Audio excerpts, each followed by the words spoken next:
সালামু আলাইকুম বন্ধুরা, সম্মান রেখে কথাগুলি বলেছি। বিএনপি কেন বুঝতে পারতেছে না? সাধারণ একটু স্থানীয় সরকার নির্বাচন, একটা মেয়রের নির্বাচন, এইটা তত্ত্বাবধান সরকার ছাড় দিতেছে না বিএনপিরে।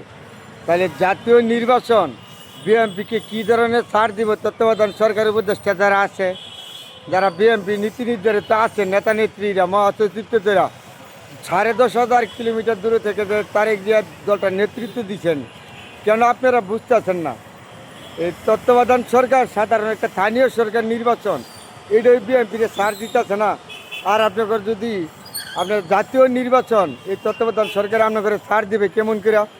তো বিএনপি নীতি নির্ধারিত যারা নেতা নেত্রী আছেন, কেন যে বুঝতেছেন না জানি না। আজকে 20 দিন ধরে আন্দোলন চলছে। কোথায় আন্দোলনের ফলাফল? দুনিয়ার কষ্ট হইল নগরবাসী, যারা ঢাকাবাসী, আমাদের কষ্ট। কারণ সরকারের কষ্ট নাই, যারা চাকরি করে তাদের কষ্ট নাই। তারপরে বিএনপি কেন বুঝতেছে না ব্যাপারটা?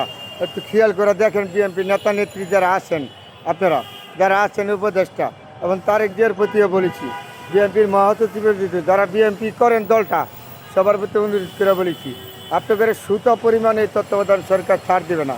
সাধারণ একটা জনতার মরিচপত্র নিয়ে আপনাদের ছাড় জানাই।